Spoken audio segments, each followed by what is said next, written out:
艺人黄信惠从青春时期开始就有身材焦虑，逐渐发展成贪食症。另一位艺人胡思雨也同样长期因为身材焦虑，慢慢走向另外一种极端——厌食症。在艺人光环的背后，他们长期承受着与饮食之间反复拉扯的痛苦。当饮食变成一种压力，这只是习惯问题，还是一种需要正视的疾病？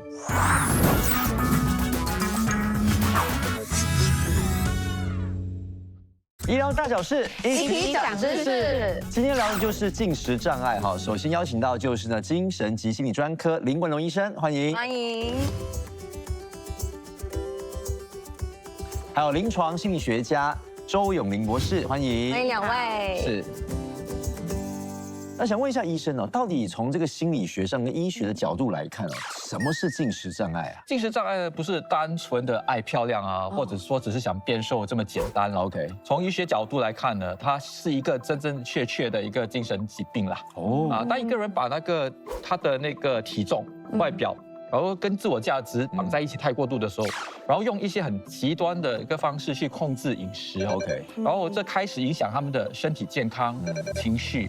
甚至于他们的日常生活它就已经不只是一个习惯，而是一种我们要认真看待的一个病情了。OK， 所以只要是影响到生活，那就是一种进食的障碍啊。那到底它有好几种是哪些呢？我们来揭晓一下我们的健康宝箱。来，第一个，来。所以第一个是厌食症。厌食症。对，所以厌食症呢就是一个 anorexia nervosa，那就比较大众会比较了解的一个对极度的限制进食，体重过低，还有就是他们有这个强烈怕胖的一个情况。是很多的那种所谓的名模，有一阵子都有所谓的厌食症的问题，就有点皮包骨的那种感觉。 OK， 好，那另外一种，我们看看下一个。来，健康宝箱有什么呢？就好像有一个。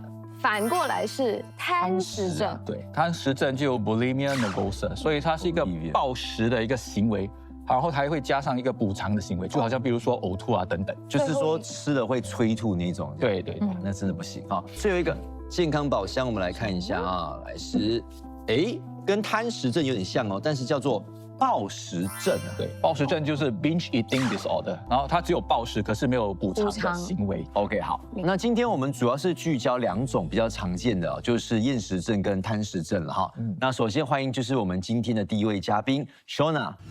2013年 ，Shona 在校园美魔王中被发掘，从此开启她的演艺事业。在掌声与赞美之中，她对体重的控制越来越严格。但当控制变成失控，她也一步步走向厌食症。好，欢迎 Shona 吴思雨，你好。好，据我了解，你本身是有这个厌食症的情况哈，是什么时候的事情？刚开始的时候，差不多大约16岁，还是中学？那时候对，那时候可能因为是发育期嘛，然后身体有一些变化。OK， 然后我可能就是不习惯这些变化，对，所以我就尝试，那时候是第一次就开始节食。过了几年，我在大学的时候，我出国 exchange。我就一个人住，对，那时候就没有家人在监督，所以那时候我就尝试很极端的去限制饮食。所以有没有就是比如说一整天就只喝水这样子？有时候就如果一定真的要吃，还是要那种饱足感，就可能就靠喝汤，还是喝热的饮料，所以就给自己一种那种饱足感。OK。其实他的经历有唤回我的一些回忆了。我的经过是因为我看到我的朋友，对，他的身高跟我一样，可是他的体重比我低很多。然后我就觉得，为什么这个女生可以这么的瘦？所以我就开始很刻意的去往那个方向去，就是因为有个比较。对，有比较。一开始还正常，可能只是减少一点，发现之后，哇，没办法，越来越激烈，体重也是还没有掉下来，就越来越少，越来越小，就走上那个极端的道路。对，很极端。那我想问一下医生所以你们是怎么去定义一个人有没有所谓的厌食症？所以进食障碍其实刚才我们讲到很多种嘛，是的然后我们先讲厌食症所以厌食症的当下呢，它几个比较重要的一个重点，是那个食物摄取明显减少这是第一点。然后第二点就讲到 BMI， 就是你的身体的体重过于低。那为什么要用 BMI 呢？因为每个人的高度不一样，是，所以你的体重的需求也是不一样的。所以 BMI 是一个比较容易去衡量、去了解病情的一个指数。所以在这个情况下，如果 BMI 过轻啊，就是营养不良的一个情况。那当然，一个病人患者在这当下也是会有对体型啊、体重有很强烈的一个恐惧。就算已经很瘦了，对，你告诉他们，你已经很瘦了，他们还是觉得，不是我哪里，我还可以更瘦哇。对，所以这显示他们这个病情本身不是只是吃得少，而是背后他已经有他的那个认知上的一个扭曲。是。那周博士想问一下，那这背后是不是有一些心理状态的影响呢？核心来说呢，其实他们的自我价值呢，太过度的依赖这个饮食方面跟体重。所以，如果他们都在想说，我觉得我瘦，我吃的少，就会代表说我是成功，或者我有自律，然后我是自信的，对，是自信的，然后这个就会开始变得更有偏差。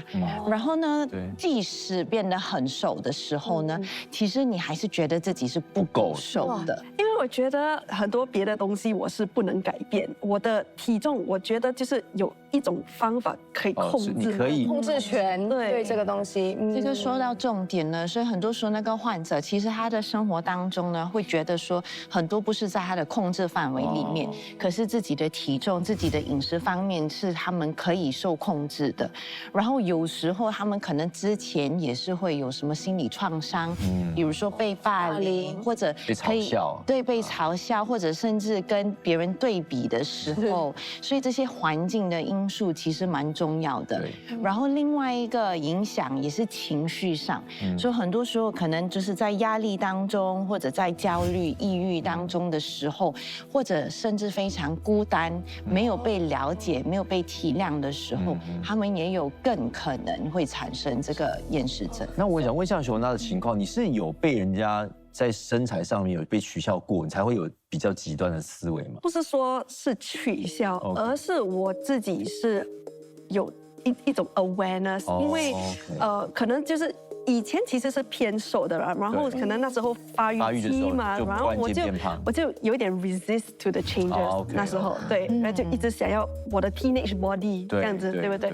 然后瘦下去的时候，然后拍照，哎，我觉得好看啊，我觉得我满意啊，然后可能人家有称赞啊，我就想，哦，应该是瘦了，所以显得比较漂亮。这个就是很多患者都有那个追求完美，对，就是自己有一个目标，然后就会怎么样都是会要达到目标，然后很多时候他的认知可能就比较扭曲了。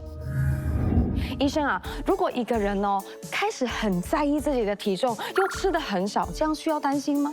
对，如果只是短期的调整还好，但是如果出现了越来越不敢吃，体重持续的下降，对胖非常的恐惧，就要非常的注意，因为已经可能走向进食障碍。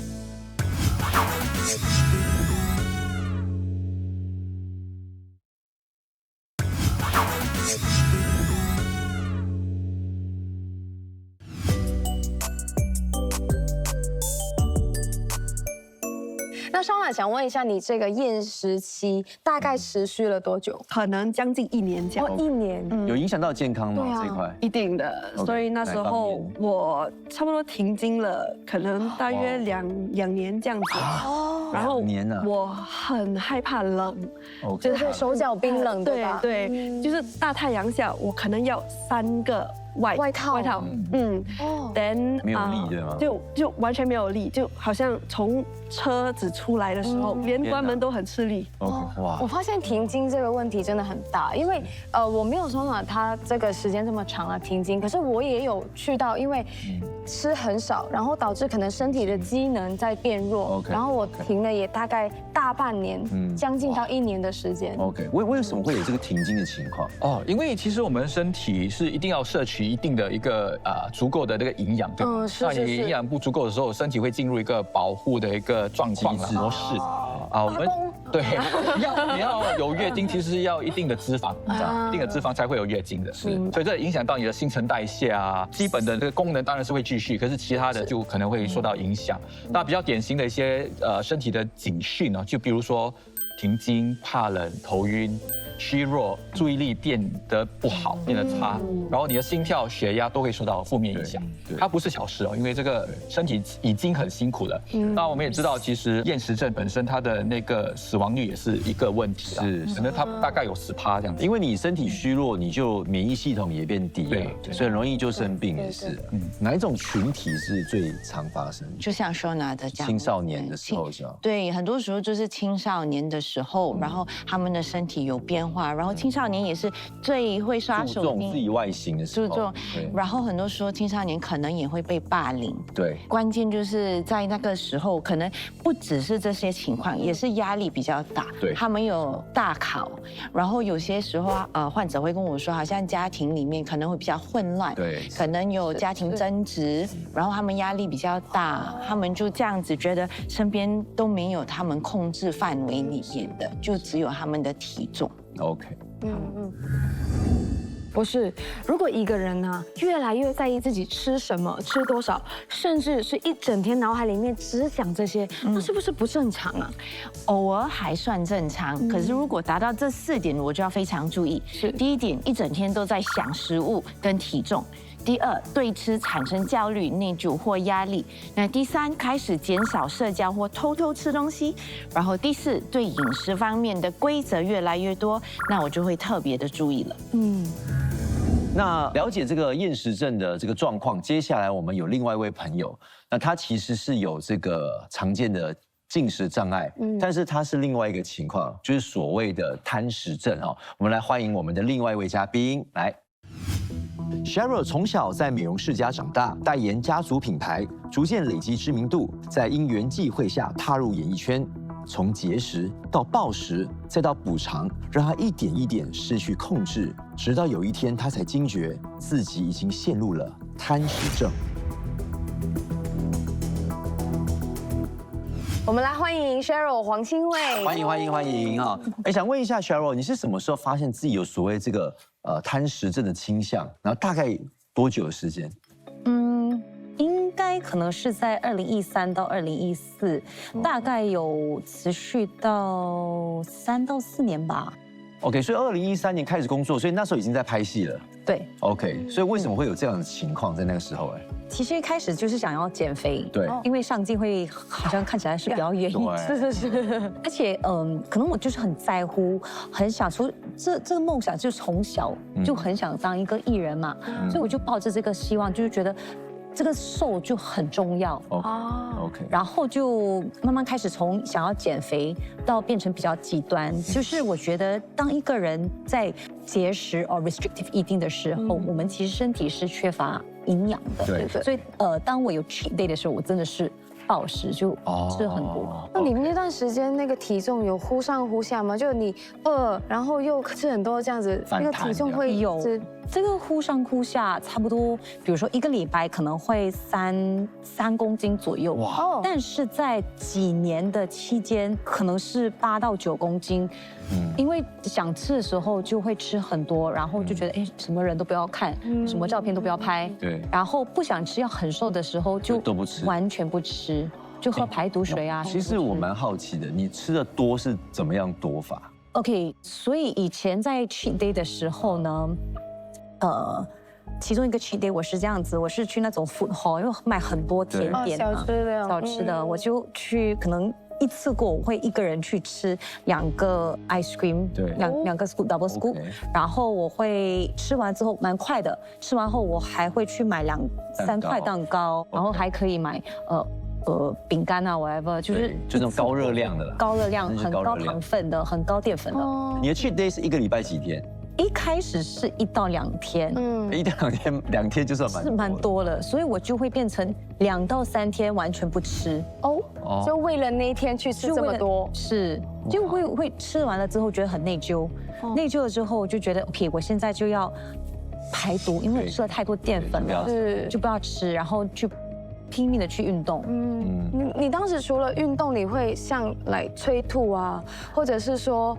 就是什么方法排毒的话是怎样排毒？因为我在大学的时候我就是读心理学嘛，然后我在实习的时候我有看多很多类似的案例，可是我就不想把自己 label 成有 eating disorder，所以我就是不要催吐。那我就买很多排毒水，就是骗自己说我是在排毒。不过你在有所谓的那个贪食的状态的时候啊，有没有影响到你日常生活？到了蛮严重的时候，多多少少都会影响到。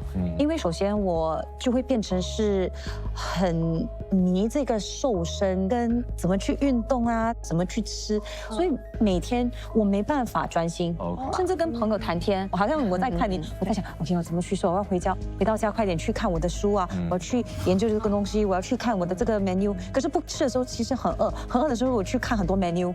所以就变陷入了一个循环。是呀。那你这个暴食又加上节食的状态，有没有影响到身体的健康？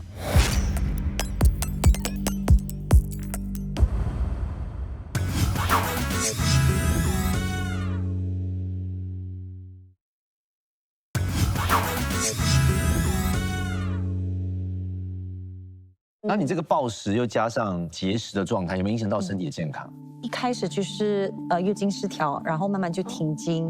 你是停经。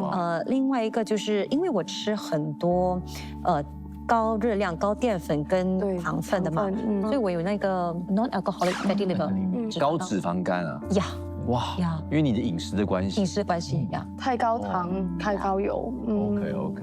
医学上面是怎么定义贪食症？所以贪食症就是 bulimia nervosa， 那通常它是有2个核心重点啦。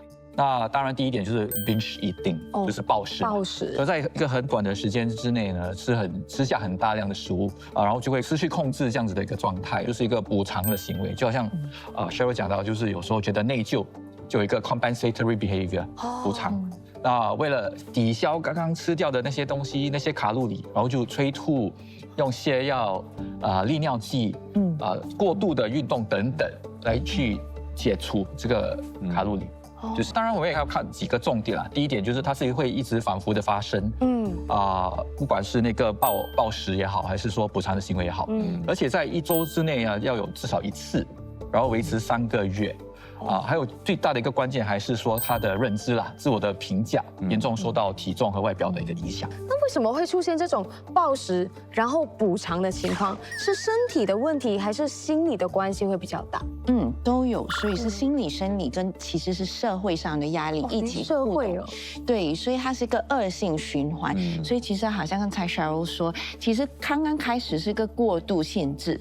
你过度限制过后呢，你就会觉得好像暴食失控了，然后你就去 cheat day，然后你暴食失控过后呢，你就感觉很内疚，然后就觉得很羞耻，所以很多时候他们暴饮暴食的时候都是自己一个人独处的去暴饮暴食，对，然后你很内疚的时候，你又重新去补偿。就好像林医生说，你就会去催吐啊，或者吃药啊去补偿，或者2、3天过后就不吃，然后呢过后呢，你就再一次的限制你的饮食方面的卡路里，所以这个变成是一个恶性循环。那Cheryl你说你会有的cheat day会一直吃嘛，所以那种停不下的感觉是真的饿，还是说是一个情绪上、心理上的问题？一开始可能是真的是饿，我觉得慢慢变成是个情绪的一个事情，所以尤其是当遇到一些小挫折啦，或者有点什么让你焦虑啦，你就会觉得 OK， 我要找食物来控制我这个，帮我就弥补对我这个情绪。所以你即便是饱还是吃就对了。其实你知道什么是饿，可是我不知道什么是饱。所以我觉得最可怕的时候是，我真的很怕，我可能以后永远就不会跟食物、跟我的身体有一个很健康的一个关系。如果他有一个目标，说今天我不能吃，然后我今天就一定会控制，我就完全不吃。很多时候也有一些完美主义者的那个性格，对吧？然后一旦好像被破解了，所以你就好像如果你吃，你就觉得OK， 反正我都吃了，然后我就吃多一点吧，吃多一点。对，可是那你吃多一点的时候，你就那个失败感就很强，然后你就自责。还有时候也有一些病人会讲他们其实暴食其实是一种自残的一个行为。